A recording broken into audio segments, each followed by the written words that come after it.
নতুন দিনে একটা ভিডিও নিয়ে চলে এলাম মিষ্টি দইয়ের রেসিপি। আমরা বাঙালিরা মিষ্টি দই খেতে তো একদম কি বলবো, অন্তর থেকে পছন্দ করি। তো এই মিষ্টি দইয়ের রেসিপি আপনাদের সাথে শেয়ার করতে চলেছি। নমস্কার বন্ধুরা, আমি অনামিকা, আপনাদের চ্যানেল অনামিকা রান্নাঘরে সবাইকে স্বাগত। তো এখানে এবার আপনাদেরকে দেখিয়ে দিই। এখানে নিয়ে নিয়েছি 1 লিটার দুধ। তো 1 লিটার এখানে দুধ নিয়ে নিয়েছি। তো দুধটা একদম জল দেওয়া নয়, তো ফ্যাট দুধ বলতে পারেন, ক্রিমযুক্ত দুধ। তো এই দুধটাকে আমি 500 গ্রাম করে নেবো, একদম ফুটিয়ে ফুটিয়ে। তো খুব ভালোভাবে ফুটিয়ে নিচ্ছি, ফুটিয়ে নিয়ে এটাকে কি করে দিচ্ছি, একদম 500 গ্রাম করে দিচ্ছি। দুধটা এমনিতেই ঘন, তো আরও ঘনত্ব আমি এর বাড়িয়ে দিচ্ছি। ফুটিয়ে ফুটিয়ে এইভাবে দেখুন অনেকটা কমে যাচ্ছে, আপনাদেরকে দেখিয়ে দিচ্ছি এবং দুধের গাঢ়ত্বটাও বুঝিয়ে দিচ্ছি। তো এখানে একটা জিনিস মিস হয়ে গেছে, সেটা কি করবেন, একটুখানি দুধ তুলে নেবেন। একটু এখানে আপনারা চাইলে আমুল যে পাউডার দুধ সেটা গুলে দিয়ে দেবেন। আর অপর দিকে এখানে একটা ছাঁকনিতে টক দই দিচ্ছি, ওটা জল ঝরতে দিচ্ছি। তো বেশ কিছুটা টক দই এখানে আমি দিয়ে দিচ্ছি, যাতে জলটা ঝরে যায়। এই কাজটা কিন্তু খুব ভালোভাবে করতে হবে। আপনারা চাইলে সুতির কাপড়েও করতে পারেন। আমি ছাঁকনিটা খুব ঘন বলে ছাঁকনির ওপরে দিয়েই এটা জলটাকে ঝরিয়ে নিচ্ছি। তো এটা এই অবস্থায় থাক, আবার দুধেতে ফিরে আসি, আপনাদেরকে দেখিয়ে দিচ্ছি। দেখুন দুধটা ফুটে ফুটে একদম 500 গ্রাম হয়ে গেছে। একটু টেস্ট বাড়ানোর জন্য দিয়ে দিচ্ছি এলাচের গুঁড়ো, 1 থেকে 2 দিলেই চলবে। তো এখানে খুব ভালোভাবে মিশিয়ে নিচ্ছি। একটা কড়া নিয়ে নিয়েছি, কড়াতে এবার একটু চিনি দেবো। যেহেতু আমি একটু কালার করব, দইয়ের যেরকম কালার হয় সেই রকম। তো অনেকটা পরিমাণে এখানে চিনি নিয়ে নিচ্ছি, বলতে পারেন 1 কাপ। তো খুব ভালোভাবে দেখুন চিনিটাকে একটু ছড়িয়ে দিচ্ছি। এটা নাড়াচাড়া করার এখন দরকার নেই, আর গ্যাসের ফ্লেমটা একদম অল্প রেখে দিয়েছি, স্লো।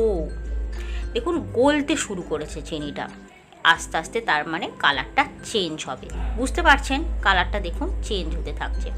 তো এবার নাড়াচাড়া করে নিচ্ছি, আর চিনিটা সবটা গুলে যাওয়া পর্যন্ত অপেক্ষা করব। কালারটা আপনারা চাইলে হালকা একটু গাঢ় রাখতে পারেন আপনাদের ইচ্ছা মতো। আমি একটু গাঢ় করব, তাই একটু বেশি পরিমাণে চিনিটাকে গলিয়ে কালারটাকে একটু গাঢ় আনার জন্য চেষ্টা করছি। দেখুন এইভাবে চিনিটাকে গলাতে থাকছি, এইভাবে নাড়িয়ে চাড়িয়ে নিতে হবে, না হলে চিনিটা কিন্তু তলায় বসে পুড়ে যেতে পারে। হ্যাঁ, অবশ্যই গ্যাসের ফ্লেমটা কিন্তু লো টু মিডিয়ামেই রাখতে হবে। তো এইরকম নাড়িয়ে চাড়িয়ে দেখুন অনেকটা চিনিটা গলে গেছে। এখন দেখুন কালারটা কত সুন্দর লাগছে, তাই না? এর থেকে ডিপ কালারও আপনারা আনতে পারেন, বা এই অবস্থাতেও আপনারা দুধে মিশিয়ে দিতে পারেন। তো আমি একটু ডিপ কালার চাইছি, তার জন্য আর একটুখানি আমি এটাকে কি করছি, কালারটাকে আনার চেষ্টা করছি। ব্যাস, এর থেকে আর বেশি মনে হয় আর আনলে হবে না, কালারটা এসে যাবে। তো আপনাদেরকে আমি যত সম্ভব চেষ্টা করছি বোঝানোর। তো এবার দেখুন এখানে দুধটা ফুটে গেছে আর অনেকটা কমে গেছে, 500 গ্রাম হয়ে গেছে। পরিমাণ মতো চিনি দিয়ে দিলাম, আপনার টেস্ট অনুসার, আপনারা যতটা চাইবেন মিষ্টি, ঠিক ততটা পরিমাণে চিনি এখানে দিয়ে দেবেন। তো চিনিটা দিয়ে দিয়েছি এখানে। চিনিটা দেওয়ার পর একটু ভালো করে নাড়িয়ে চাড়িয়ে নিয়ে নিচ্ছি। এলাচটা দেখতেই পাচ্ছেন, এলাচের গুঁড়োগুলো গলেনি, আর এখানে দেখুন কালারটা কত সুন্দর এসে গেছে। এবার দুধটা ওই কড়াইয়ের মধ্যে ঢেলে দিচ্ছি, আর গ্যাসের ফ্লেমটা ইতিমধ্যে আমি বন্ধ করে দিয়েছি। খুব সুন্দরভাবে দেখুন মিশিয়ে নিচ্ছি দুধের সাথে, আর কতটা ঝাঁঝ উঠেছে দেখুন, পুরো ফেনা ফেনা হয়ে গেছে। গরম চিনিটা তো এমনিতেই আঠা আঠা হয়ে গেছে, যার জন্য এই রকম হচ্ছে। কোনো অসুবিধা হবে না। এইভাবে চিনিটা আস্তে আস্তে নিয়ে এবার দুধের মধ্যে ঢেলে দিতে হবে। তো কালারটা একদম দইয়ের কালার চলে আসবে, যেটা আমরা মার্কেটে থেকে সংগ্রহ করে থাকি, সেই রকম মিষ্টির দোকানের দইয়ের মতো পুরো একদম কালার এসে যাবে। দেখুন একদম চায়ের কালার এসে গেছে, তাই না? দুধ চায়ের কালার। তো খুব সুন্দর একটা কালার আনার জন্যই এইরকমভাবে চিনিটাকে একটুখানি আমি করে নিয়েছি। তো এবার আমি নাড়তে নাড়তে আর একটুখানি দুধটাকে জাস্ট ফুটিয়ে নেবো, আর সমস্ত এই যে চিনিটা আমি মিশিয়ে নিচ্ছি। দেখুন সুন্দর একটা কালার চলে এসছে, ঠিক যেন দুধ চা। এই রকম কালারটা আমার খুব ভালো লাগে, তাই এই রকম ডিপ কালার আমি এনেছি। আপনারা চাইলে হালকা বা এই রকম ডিপ কালার আনতে পারেন। এখন অনেকটা দেখুন সুন্দরভাবে দুধ ফুটে গেছে, ঘন হয়ে গেছে।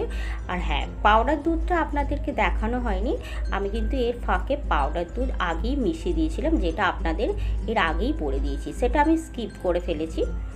তো এবার দেখুন দুধটা ঠান্ডা করছি। দুধটা এমনটা ঠান্ডা করতে হবে, কীরকম অবস্থা পর্যন্ত ঠান্ডা করতে হবে, একটা আঙুল বুড়িয়ে যেন রাখতে পারেন কিছুক্ষণ, তাহলেই হবে। এই রকম গরম আপনাদেরকে রাখতে হবে। এবার আমি নাড়িয়ে নাড়িয়ে নাড়িয়ে নাড়িয়ে দেখুন এখানে ঠান্ডা করে নিয়েছি। এবার অন্য একটা পাত্রে জল মানে জলটা ঝরে গেছে, সেই রকম টক দইটা আমি কি করছি, ভালো করে ফেটিয়ে নিচ্ছি, যেন একটা ক্রিমের মতো টেক্সচার এসে যায়। ফেটিয়ে ফেটিয়ে ফেটিয়ে ফেটিয়ে দেখুন সুন্দর একটা ক্রিমের টেক্সচার এসে যাবে।